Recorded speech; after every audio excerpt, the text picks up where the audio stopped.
मन, मनुष्य, मान, इन तीनों का प्रारंभ मन से ही होता है ना। किंतु आज हम बात करेंगे मान के विषय। मान वो भाव है जो हमारे मन को संतुष्टि देता है। इस पात्र में भरे जल की भांति, जो जल इस पात्र के होने का कारण इसका अस्तित्व बनाए रखता है। अब मान से बनता है स्वाभिमान और अभिमान, और इन दोनों में बहुत अंतर है। जो जल इस पात्र के भीतर समाया है वो है स्वाभिमान, जो हमारे मन का संबल है, सहारा है। तो इस पात्र के भीतर ठंडा रहता है और पीने वाले को भी ठंडक पहुंचाता है। और जो जल इस पात्र से बाहर छलके वो है अभिमान, जो बाहर की ताप से भाप बनकर उड़ जाता है। स्मरण रखिएगा, स्वाभिमान आपको बनाए रखता है, आपको शक्ति देता है, और अभिमान आपको नष्ट कर देता है। तो क्या बनना चाहेंगे आप? स्वाभिमानी या अभिमानी? निर्णय है आपका। राधे राधे। कहते हैं जीवन में मेल मिलाप अत्यंत आवश्यक है, संबंधों का आधार भी बनता है, व्यापार भी चलाता है, किंतु सबसे अधिक महत्वपूर्ण है व्यवहार। अब इस विषय में सोचिए, आपके जीवन में कौन आपसे मिलेगा ये निश्चित करता है समय। आप अपने जीवन में किनसे मिलना चाहेंगे ये निश्चित करता है आपका हृदय, और आप जिनसे मिले उनके हृदय में आप कब तक बने रहेंगे ये निश्चित करता है आपका व्यवहार। अपना व्यवहार शुभ रखिए, सब शुभ होगा। राधे राधे। जब से जीव अस्तित्व में आए तब से एक और शब्द अस्तित्व में आया, संघर्ष। जन्म लेते ही व्यक्ति को जीवन जीने के लिए संघर्ष करना पड़ता है। कभी अपने लक्ष्य को प्राप्त करने के लिए संघर्ष करता है, तो कभी जो प्राप्त किया है उसे बचाने के लिए संघर्ष करता है। किंतु सबका एक उल्हाना होता है कि संघर्ष करते समय कष्ट बहुत होता है।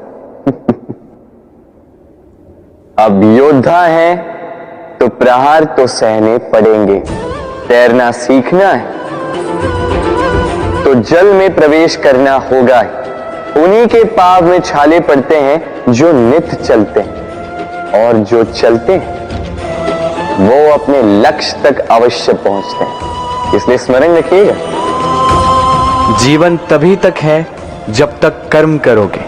तो संघर्ष करते रहिए, कष्ट को भूल जाइए और मेरे साथ प्रेम से कहिए राधे राधे। हम मनुष्य कितने ढीठ होते हैं। एक बार लक्ष्य पे दृष्टि साध ली तो उसे पाने के लिए जी जान लगा देते हैं, किंतु उस लक्ष्य को पाने की आतुरता में उस मार्ग का आनंद लेना ही भूल जाते हैं। स्वास्थ्य को दांव पर लगाते हैं धन कमाने के लिए, और फिर वही धन गवा देते हैं स्वास्थ्य को पुनः सुधारने के लिए। बताइए।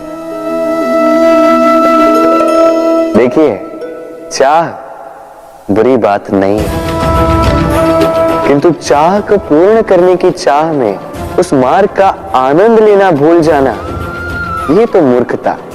कभी कभी पूर्ण पाने की चाह में व्यक्ति सब कुछ गवा देता है, भूल जाता है कि आधा चंद्रमा अधिक सुंदर होता है। जो नहीं है उसे पाने का प्रयास आप अवश्य कीजिए, किंतु जो है उसका संपूर्ण आनंद लेने में वंचित मत रहे।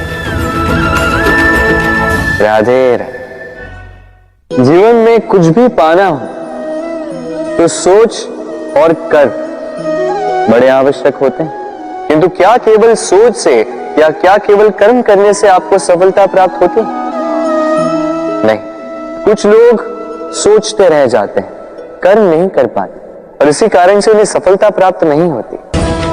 कुछ लोग बिना सोचे समझे कर्म करते रह जाते हैं, उन्हें भी सफलता प्राप्त नहीं होती। स्मरण रखिएगा, वृक्ष को काटना हो तो कुल्हाड़ी के लगातार प्रहार करने के साथ ही कुल्हाड़ी किस दिशा में मारी जानी चाहिए इसका ध्यान रखना पड़ता है। सोच और कर्म इनका ठीक से सम्मिश्रण करेंगे तो अवश्य ही सफलता मिलेगी। राधे, हम सब जीवन में स्वयं के लिए सर्वश्रेष्ठ ही सोचते हैं, सबसे अच्छी सुविधा पाना चाहते हैं, सबसे अधिक सम्मान पाना चाहते हैं, परंतु क्या सबके लिए ये पाना संभव है? हाँ, क्यों नहीं? बस बाधा है समय। हमारा जीवन स्थायी नहीं है, इसलिए यदि समय का सदुपयोग करोगे तो तनिक सरलता होगी। अब देखिए ना, जिसे स्वप्न देखना अच्छा लगता है उसके लिए रात छोटी पड़ जाती है, जिन्हें स्वप्न पूर्ण करने होते हैं उनके लिए दिन छोटा पड़ जाता है, जो सम्मान पाना चाहते हैं उनके लिए परोपकार छोटा पड़ जाता है और जो ज्ञान पाना चाहते हैं उनके लिए अध्ययन। जीवन में लक्ष्य को पाना हो तो समय का प्रबंधन ठीक होना ही चाहिए। स्मरण रखिएगा। राधे राधे। व्यक्ति किसी और वस्तु या भाव से परिचित हो ना हो, भय और भविष्य दोनों ही व्यक्ति के मन में सदैव रहते हैं, जिनका अस्तित्व व्यक्ति के अस्तित्व पे भारी रहता है। विचित्र है ना? वह वो है जिसे आप नहीं जानते, जो अनजान है, और इसी कारण आपको भय लगता है कि ना जाने क्या होगा। भविष्य वो है जो अब तक घटा ही नहीं, तो जो घटा ही नहीं उसके विषय में चिंता क्यों? आपके हाथ में है वर्तमान। वर्तमान के कर्म सत्य मन से कीजिए और सोचिए ये कि अपने कर्मों को और कितनी श्रेष्ठता से किया जा सकता है। इसलिए आप विश्वास कीजिए, यदि वर्तमान के कर्मों को आप सत्य मन से करोगे तो भय स्वयं ही निकल जाए और भविष्य का फल अवश्य ही मीठा होगा। इसलिए भय और भविष्य से डरना छोड़ दीजिए, इस वर्तमान को जी। राधे राधे। अक्सर आपके बड़े बूढ़ों ने आपसे कहा होगा कि ये संसार दुख का मूल है और ईश्वर भक्ति उस दोष से दूर जाने का मार्ग है। किंतु सोचिए, यदि ये संसार दुख का सागर होता तो क्या नियति आपको यहां पर जन्म लेने देती? क्या ईश्वर यहां पर अवतार लेते? जब समस्याओं पर हमारा वश नहीं चलता, हम आरोप लगाते हैं इस संसार पर। यहाँ के लोगों सोचते हैं कि काश मैं यहाँ पे आया ही ना हो। एक किसान बंजर धरती पर जाता है और अपने परिश्रम से उसे लहलहाते खेत में परिवर्तित करता है। एक दर्जी जिसके पास एक सामान्य सा वस्त्र आता है, अपने परिश्रम से उसे एक सुंदर वेश में परिवर्तित कर देता है। आप भी परिश्रम कीजिए।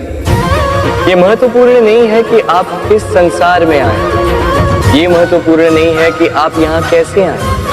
यदि कुछ महत्वपूर्ण है तो वो ये है कि जब आप गए तब आप इस संसार को कैसा छोड़कर गए। तो ये सोचकर जिए कि जो किसी के लिए नरक है उसे किसी का स्वर्ग बना के निकलोगे तो आपका जीवन और आपका संसार दोनों धन्य हो जाएंगे।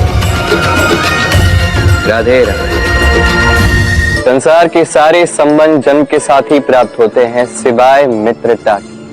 मित्रता ही वो एकमात्र संबंध है जिसका चयन हम स्वयं करते हैं और इसी कारण उसका पालन करना बहुत ही कठिन होता है। तो सुनो, पहला नियम, मित्रता का आधार होता है विश्वास। तो किसी भी दशा में अपने मित्र पर विश्वास रखना, उसकी किसी भी बात पर संदेह नहीं करना। दूसरा, 7, यदि मित्र अनुचित मार्ग पर भी चले, उसकी भूल सुधारने का प्रयास करना, उसे उचित मार्ग पे बनाए रखने का प्रयास करना। मित्रता में किसी भी कारण मित्र से विमुख नहीं होते रहना। तीसरा, मित्र जब भी पुकारे, जब भी उसे आवश्यकता, दिन हो या रात, फिर आंधी आए या तूफान, आना होगा, अपने मित्र के लिए उपस्थित रहना होगा।